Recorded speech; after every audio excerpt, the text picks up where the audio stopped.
आणि ही दृश्य जी आता आपण पाहतात ते मुंबईच्या भाजपा कार्यालयामधली ही दृश्य आहेत।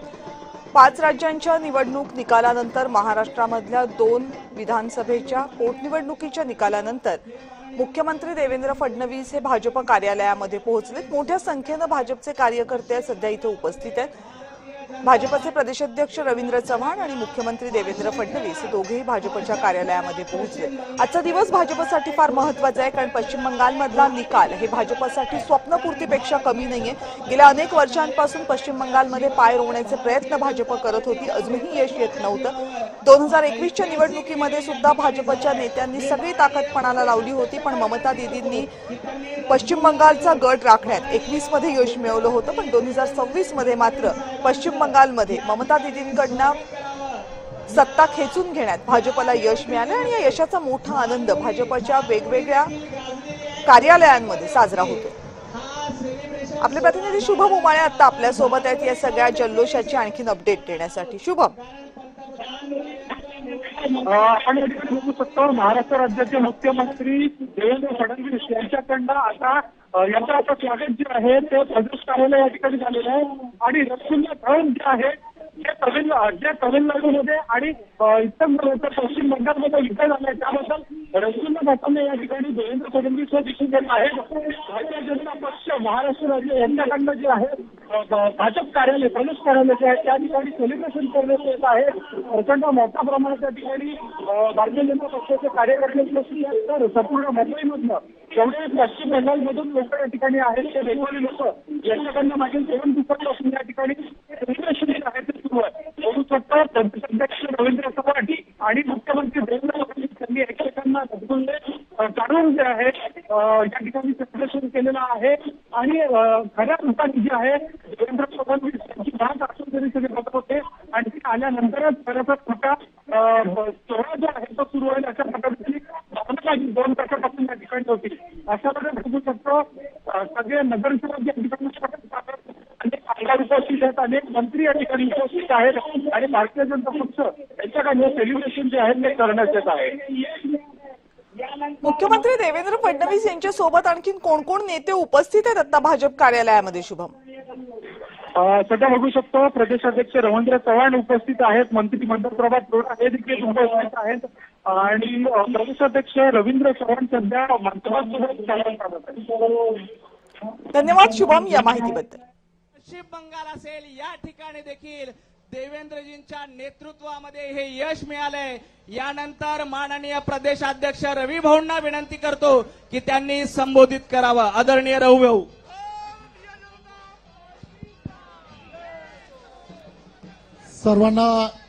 सर्वांना विनंती आहे, सर्वांनी दोन्ही हात उंच करून आपण सर्वांनी घोषणा द्यायच्या आहेत। बोला भारत माता की, भारत माता की, वंदे वंदे भारतीय जनता पार्टीचा। आपण आज सर्वजण देशभरामध्ये असणारे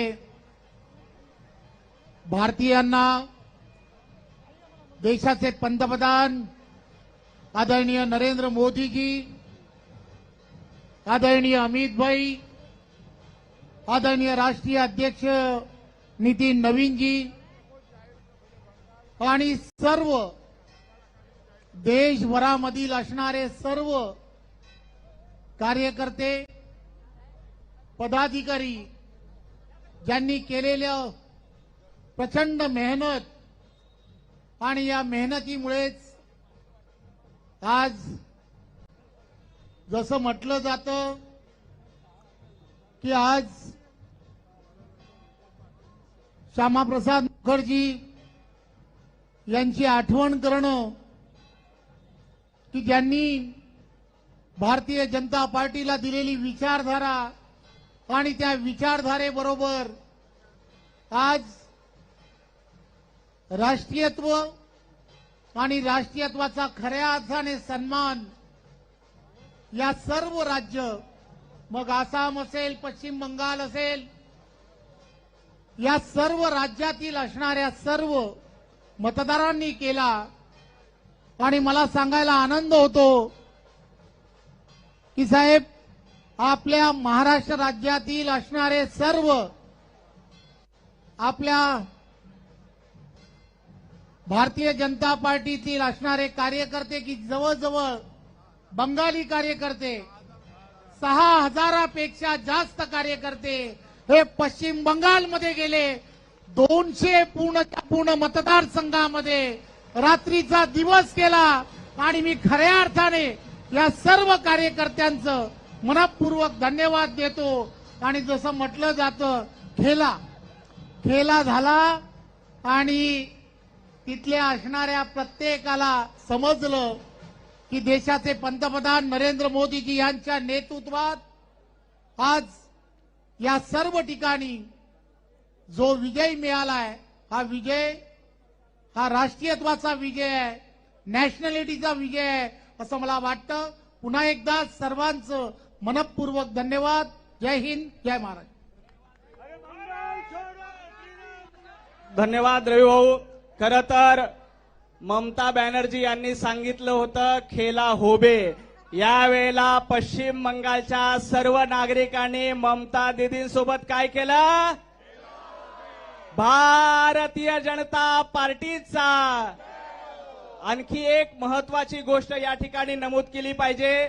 माननीय मुख्यमंत्री देवेंद्रजी फडणवीस साहेब आसाममध्ये, पश्चिम बंगालमध्ये ज्या ज्या ठिकाणी प्रचारासाठी गेले होते त्या सर्व ठिकाणी भारतीय जनता पार्टीचा झेंडा फडकलेला आहे. ज्यांच्या नेतृत्वाचा करिश्मा महाराष्ट्रभर गाजतोय, पश्चिम बंगाल, आसाममध्ये देखील गाजतोय, असे आपल्या सर्वांचे लाडके आदरणीय देवाभाऊंना विनंती करतो की त्यांनी कार्यकर्त्यांना संबोधित करावं.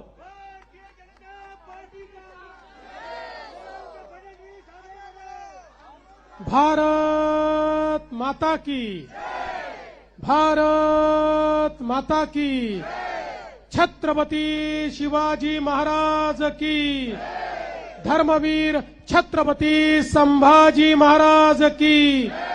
जय भवानी, जय भवानी.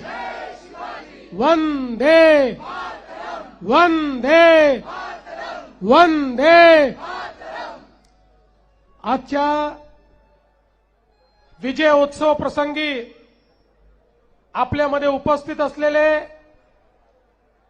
आपले महाराष्ट्राचे अध्यक्ष माननीय रवींद्र चव्हाणजी, मंगलप्रभात लोढाजी, नार्वेकरजी, किरीटभाई, या ठिकाणी उपस्थित योगेशजी, आपले सर्व आमदार, सोमादीदी, या ठिकाणी उपस्थित सर्व पदाधिकारी आणि उपस्थित सर्व भगिनी आणि बंधूंनो, आजचा दिवस आपल्या सर्वांकरता एक अतिशय ऐतिहासिक दिवस आहे.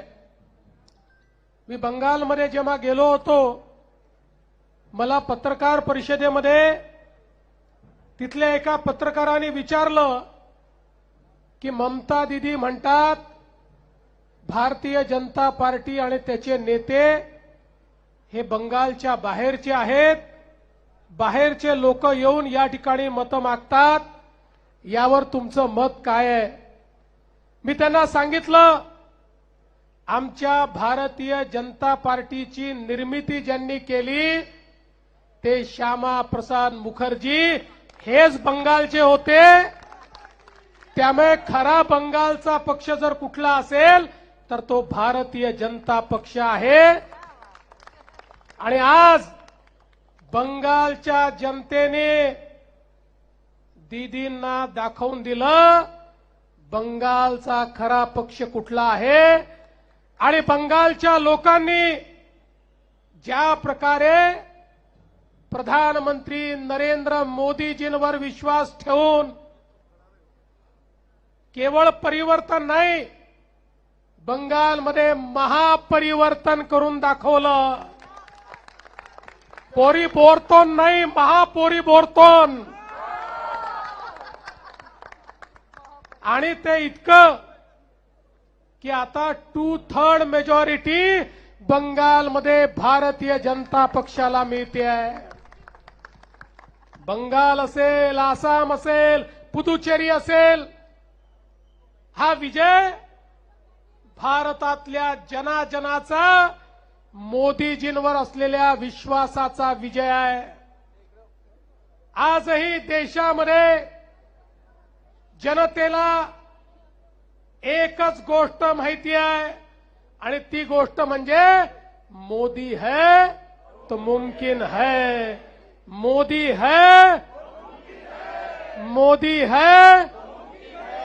आणि म्हणून बंगालला कुशासनातनं बाहेर काढण्याचं काम 30 वर्ष काँग्रेस, 36 वर्ष कम्युनिस्ट आणि या दोघांपेक्षाही खतरनाक 15 वर्ष ममता दीदीचं शासन, जो बंगाल देशाची आर्थिक राजधानी होता, जो कोलकाता देशाची आर्थिक आणि कमर्शियल कॅपिटल होतं, त्या बंगालची अवस्था या सगळ्या लोकांनी मिळून अशा पद्धतीनं केली की आज बंगालमध्ये देशात येणारा जो एफडीआय आहे त्याचा 0.5% देखील येत नाही.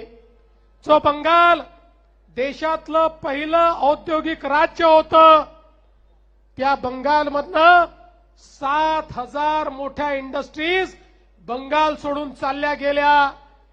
त्या बंगालची अवस्था ही जंगल राजची अवस्था त्या ठिकाणी झाली. आणि मग त्यात माननीय मोदीजींनी बंगालचं जे विजन मांडलं, ज्या प्रकारे बंगालच्या लोकांच्या मनामध्ये मोदीजींनी आशेचा किरण जागृत केला. एकीकडे दीदीचं कुशासन होतं आणि दुसरीकडे मोदीजींच्या माध्यमातून बंगालमध्ये हजारो कोटी रुपयांची कामं चालली होती. रस्त्यांची कामं, हायवेची कामं, गुंतवणूक, मोठ्या प्रमाणात मेट्रोची कामं. त्यामुळे जनतेला हा विश्वास बसला की कोणी जर परिवर्तन बंगालमध्ये घडवू शकतं तर त्या व्यक्तीचं नाव नरेंद्र मोदीजी आहेत.